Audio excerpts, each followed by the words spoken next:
And so I want to give you a quick context and then introduce the two speakers. So the first is that for almost a year, we have been exploring with our partners, both operator partners and supply chain partners, about what is the role that ONF can play in the context of this whole new stuff that is coming along called Edge and Edge Cloud.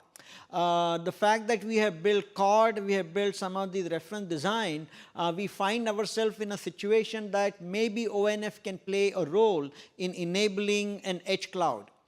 So in that context, we have this thing that is taking shape that we call multi-access edge cloud. Okay? And so in that, we have worked closely with multiple operators, including Google. And so the keynote is going to be by two very special people. They are very close to ONF in multiple ways. So the first one is Prajakta Joshi. She currently is a senior product manager at Google in the GCP context, but she was the person who has also worked at ONF for more than a year and was responsible for launching ONOS and CORD. So she understood what ONF has been doing. So when she was at Google, she was the person who brought ONF and some people from the Google Cloud side together and said, hey, why don't you guys collaborate? Why don't you guys see how some of this work can be done together? So she's going to be our first keynote speaker for this session. And I think I will take a chance and introduce both Larry and Project at the same time. And then the second speaker is going to be Larry Peterson in the session. Larry is a very, very special person. He officially is the CTO at Open Networking Foundation. I have had a pleasure of working with Larry for, 10, 15 years. Larry is a very special, he is a SIGCOMM award winner. He is a National Academy member. I mean, his list of accomplishments are long, but he is a very, very critical member of the community, and we are very fortunate that he's the CTO at ONF. So with that, Prajakta, you want to join? So hi, everyone. I'm Prajakta. I'm a product manager in Google Cloud. I've spent about the last 18 years working on networking technologies for both telcos as well as for enterprises. Now, if you think about the last, I would say 1 year or 1.5 years, there's a huge amount of talk about living on the edge. And actually, what I mean by that is, it's true even for telcos, for public cloud providers, and even others who want to move their workloads close to where the users are or where the sources of data are. The reason they want to do this is to improve latency, obviously, also for bandwidth and network efficiency, and then also for privacy and compliance reason.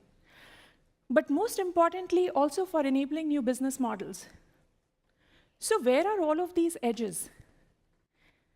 Let's start with the telco, which most of you are very, very familiar with. There's the customer edge, such as, let's say, a CPE. Then you've got access. And then you've got your small and large central offices. Take somebody like Google Cloud, a big, major public cloud provider. There are thousands of Google Edge caching nodes. There are hundreds of Google Edge points of presence, and then all of these are connected back to our data centers using Google's own network. And then there are many more edges, such as the IoT edge, or you've got connected devices, even an on-premises data center for an enterprise. And then there are retail stores, and there are so many more edges. So what's really important about this is, all of us got used to centralized compute and storage, such as with hyperscale public cloud providers. But at the same time, if you think of the edge, it's basically decentralized, because there's a proliferation of edges. So I think it's a given that the edge itself is distributed. And to really harness the power of this distributed edge, I as a telco, or I as a public cloud provider, or even an enterprise, should be able to leverage any of these edges in addition to my own, based on my own business and my technical requirements. I should be able to move my services from edge A to edge B, maybe to bring it closer to my end user. I should also be able to deploy a service that uses multiple edges in here. So maybe let's say you have a device, you do some small amount of processing on the device, then you connect back to the telco central office for scrubbing, and then beyond that, you go to Google Cloud's edge for using the machine learning TensorFlow models. I should also be able to chain the services that are across these disparate edges, so I can leverage the best of breed services and build a chain for my end user. And I should be able to do all of this easily and as uniformly as possible. So can we really get to this open edge model? I think there are some shifts that need to happen for all of us to get there. The first one is almost expanding our focus from infrastructure, which is actually a great focus, to up-leveling it to how we build and how we deliver services. So today, think of any service that you've built. How do you build it? You worry about not only the business and application logic, but you have to also worry about scaling, load balancing, traffic management, security, telemetry, connectivity. There's 100 networking concerns that you need to worry about.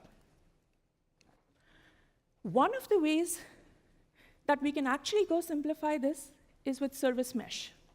Now, the origin of the service mesh came about to solve a problem for microservices. How can you easily deploy, connect, secure, and manage microservices? Interestingly, it's also an excellent paradigm for telco services, public cloud services, and enterprise services. A very good way to think about it is SDN went and separated the control plane and the data plane for your hardware appliances. Now, imagine service mesh is doing exactly the same for your services. So look at the service mesh control plane. What do you have in there? You've got all of the networking functions that you once embedded in your service are now split into two parts. One is the proxy that you see on the screen. So this is, think of it like a service proxy. It's sitting beside your application logic. And that, in conjunction with the service mesh control plane, is what is going to do all of the networking functions for your service.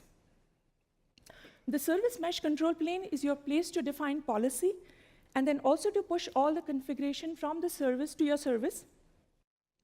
The control plane does not touch the traffic at all, so that's a big difference. And then, obviously, communication. The most important part of it is the communication between your service mesh control plane and your service proxy is open. And that is the reason this model can be applicable to telco services, to public cloud provider services, to enterprises, and to more. Now, I'm going to briefly touch on Istio. We have Eric next, who's going to talk a lot more in detail about Kubernetes and Istio. But Istio is an excellent example of an open service mesh. Look at the Istio control plane. What you have in there is 3 components.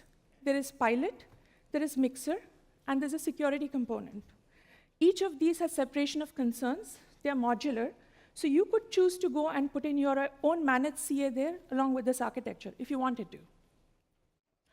You have the mixer, which deals with all of the telemetry. And then you have the security side, which is doing things such as mutual TLS, cert management, and so on. And then the pilot is the brain of this. It's doing all of your policy management and pushing this configuration down to your service proxies. If you really think of it, what service proxy is giving you is a universal data plane for your services. And this is what is something we should all be leveraging to build out our open edge and our open service mesh. Let's take a look at what it could look like. All of you are familiar with open SDN systems or control plane platforms to go and build out the hardware and manage the hardware. And then you've got a network virtualization stack to go virtualize this. You've got Kubernetes, which is an excellent way to go orchestrate containers. And you may be using OpenStack for VMs or several other open source systems. What about services?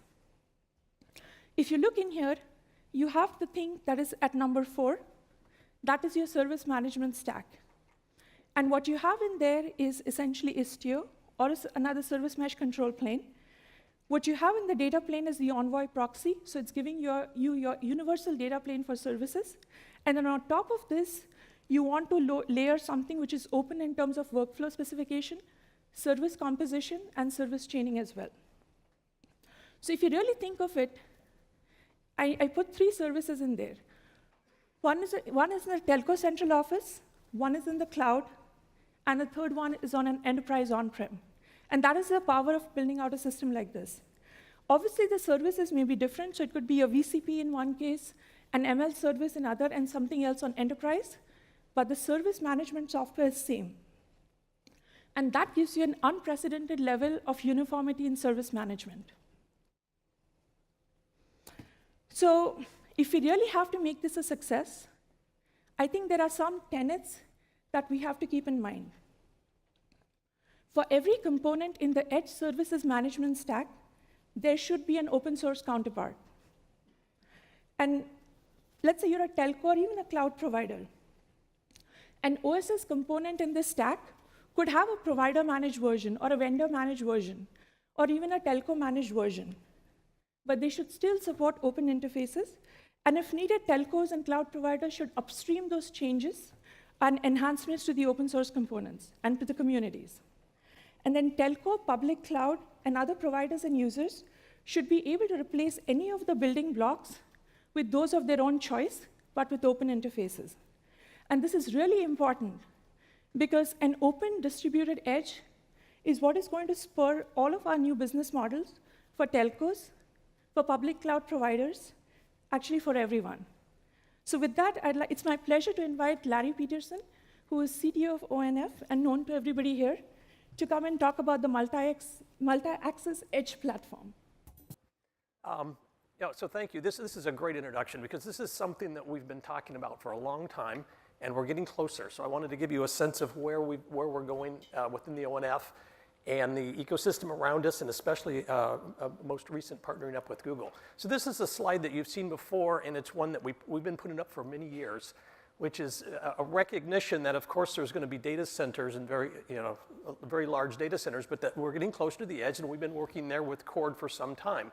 So it's really trying to put the puzzle pieces together and try to figure out how can we navigate this convergence, basically, between the data centers moving to the edge and the edges adopting data center technologies. I mean, these are two very strong bits of momentum, and they are converging, but exactly how they come together is a little bit tricky.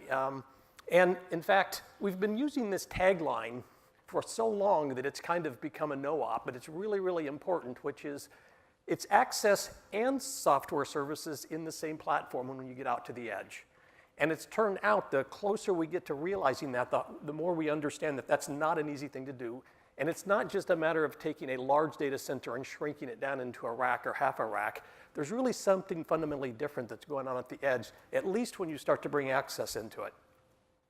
So at the ONF, we've been asking with our partners two important questions.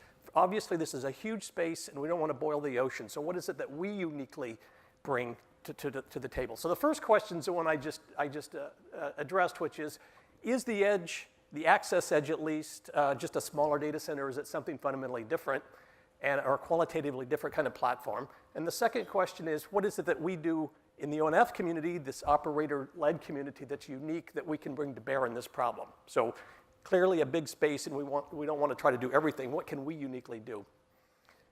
And it really boils down to 2 points. The first point is we do have, of all the possible edges, and there are many, that's an absolutely important statement, of all the possible edges, there is one that we're doing something unique, and that's what we call the access edge. It's the point, again, where the access technologies, the telco VNFs and the EPCs and the BNGs, and the edge services all coexist at the same location. So that's something that we're uniquely addressing and we should push forward on. And the second is to address the point that Projecta just talked about, which is that there are, in fact, many edges. And while this is one important one, it's not the only one, and we need to figure out how to do end-to-end connectivity, and this is where the service mesh comes into play. So with that bit of background, that's kind of the focus that we're taking around the effort.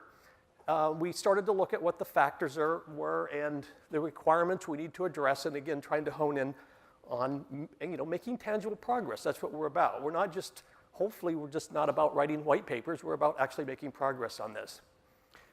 Well, when we started to look closely, you realize that we've got a really big challenge in front of us, which is that we're trying to simultaneously do two seemingly conflicting things.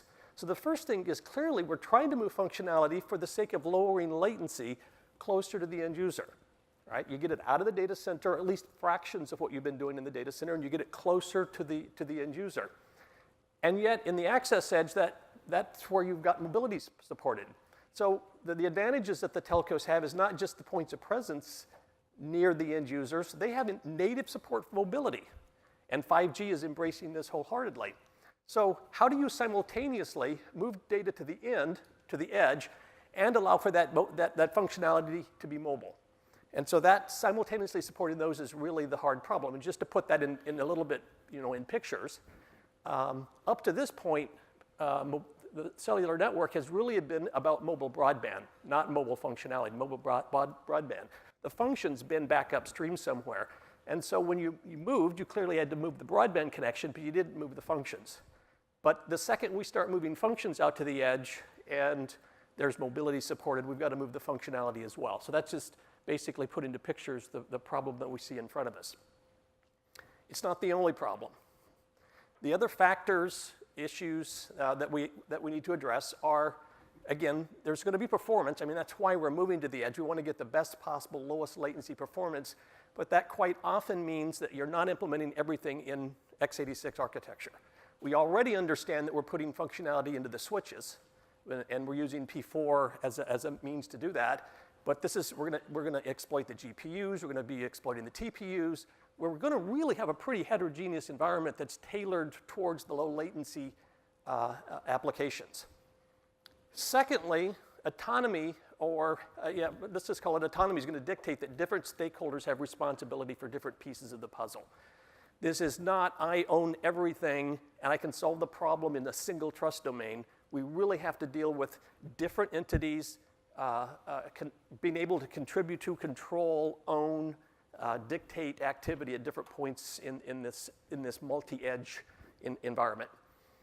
Third point is now we're worried about something that we can deploy and increase revenue streams on. So monetization is clearly going to dictate that you want to customize and differentiate services, and probably even as fine a grain as at the subscriber level. So that picture I showed with that service chain, that could be as narrow as on a per subscriber level, maybe class of subscriber. But it's clearly going to be the case that if I can give you a differentiated service, and that's something that is monetizable. The fourth point is that we've got a cost engineering problem. Some things best belong at the edge. Some things best belong in the data center. There will be costs with both. There will be value with both. And it's really, function placement is going to be a big challenge and one that we have to address. And the final point is that we now have a much more complex set of control loops. There's coarse-grained control loops that run from the center, maybe changing on a relatively slow pace, the capabilities of the edge, and then there's going to be finer-grained control loops dealing with people turning their cell phones on and off, and their home routers and home gateways and ONUs on and off, things coming up and going down. There's tight control loops, there are broad control loops, and it's going to be really important that we figure out how much autonomy there is at the edge and how many of those control loops are purely local and how many are global. So it's not too hard to take that set of factors and just translate it into a set of requirements. And so these are the sort of the architectural foundations for moving forward. We could leave one of these requirements behind and maybe we could move faster, but if we do that, we're going to box ourselves in at some point. I really appreciate the point George made in the panel earlier about you really have to be a few steps out in front to understand where we're going, because we're trying to not build a point solution. There may be point solutions along the way, but we don't want to dead end ourselves at point solutions. So clearly, based upon our survey of what's going on, it's going to be we have to support heterogeneity. This is not just one size fits all in terms of the functional elements that we use to implement the edge. We believe it'll be multi-tenant. It very well could be that there are different stakeholders that do bundle certain aspects of the system, but in the same way you think of there being cloud providers, there may be edge cloud providers, and they may be different than the telcos, who may be tenants. I mean, we just don't know how well that's going to sort itself out. And then you may have over-the-top service providers, you may have third-party service providers, you may have telcos and cloud providers providing service. So these are all players you have to account for. And we're just trying to not pick winners from a technology point of view at this point. We're trying to keep the tussle space open. Isolation, again, we do need a way to differentiate resource allocation based upon subscribers and on a per-service chain basis. It will have to be a fairly dynamic environment where there are local control loops. It will clearly be distributed, and it will clearly need support for mobility as we move these functions out to the edge. So with that set of requirements, we stop and ask ourselves, where do we start? Well, not surprisingly, we've been thinking about these very set of requirements for some time now. They've come into more sharp focus more recently, but these have, if you go back to the earliest CHORD requirement definitions, it's pretty consistent with what we just saw there. Well, you've seen pictures of CHORD, and you, of course, know that it's built out of the commodity white box switches and commodity processors, and of course, it's got the white box access at the edge, and then we have all this open source software. Let me jump to a picture of the open source software components, and again, this is not a surprise. We have ONF managing the switches, we have ONF managing the access devices, we have alternatives like OpenStack and Kubernetes to manage the switches and to deploy VNFs, and we have XOS as a service mesh layer that ties all of those things together. And just to call out one of the specifics that we've been very much paying attention to is we don't have a narrow definition of VNF. We have a very broad definition of VNF. It could be a VM, it could be a cloud-native microservice, or it could be a function running in the switching fabric. So those are all possibilities. One of the things that we have now, this dovetailing a little bit more closely with what Projecta was talking about, we've been talking about service chain, or meshes and service chains and service graphs for some time now. If you have seen a picture from a CHORD talk over the past 5 years, it always starts with a picture that looks like this. This is relatively coarse-grained, relatively static functionality that's made available, a set of services in a service mesh. These are the capabilities I want to deploy. That's not a fast-changing thing. I don't deploy new services instantaneously. I do that after careful thought and acquisition and licensing and all sorts of engineering tasks. But in a very dynamic way, there's a second dimension, which is the service chain, which is a tenancy in each one of those services on behalf of, I've called it a subscriber here. It could be a subscriber. It could be a class of subscribers. It could be based on a third-party application. There's different granularities that you can carve out subscribers. So that's a service chain. So this is a definition that's been baked into what we've been building in CHORD for some time, and it's something that we've now started to look at how well it meshes with other service meshes, no pun intended, like Istio. So with that starting point, again, I went through it pretty quickly, but hopefully you've seen this for the past 2.5 days as well. We're kind of looking forward. What would it mean to put together first a proof of concept and maybe an actual trial? And we've basically started with a bit of what I would call a gap analysis. So just walking through the set of requirements, we started with heterogeneity. So we need a range of functional elements that we're going to be agnostic as to how you implement a service. And we've actually been demonstrating that for quite a while now. We've got VMs, we've got containers, we've got SDN control apps, we've got some public software as a service that you can plug in. We've been doing this with the white box OLT and RAN as well. So there's actually a fair amount of heterogeneity already built into the way we build CHORD. We clearly need to generalize that. There are additional technologies that we've not spent any time on. There's general interest in the broader community, but it's something that we need to run forward with. In terms of multi-tenancy, again, it's something that we have been paying attention to. We do have multiple stakeholders that are allowed to manage different functional elements. There's support for service operators who are distinct from infrastructure operators, who are distinct from service providers. These are all role-based access control. There's clearly more work in the broader community to harden what kind of isolation you get from a VM versus a container. That's well understood and everyone's making progress, but in terms of having that layer of role-based access control, that is something that we've been demonstrating for some time, but it is also a very large problem going forward. By the way, just in terms of multi-tenancy, that one way to get multi-tenancy is you own your cloud and I own my cloud, and now we just need to make sure the mesh crosses both of them. So you don't always have to have multi-tenancy within one of those clouds. Isolation, again, it's something that we have been paying attention to in MCHORD. We've demonstrated network slicing, RAN slicing, and EPC slicing. In our CHORD/Seba, we have a very clear definition of this is the subscriber. Their traffic is flowing through this particular set of functional elements, and I can assign QoS to that particular subscriber. So it's something, and I can customize the functions that get executed on behalf of that subscriber. So that's something that's been supported in Cord for some time.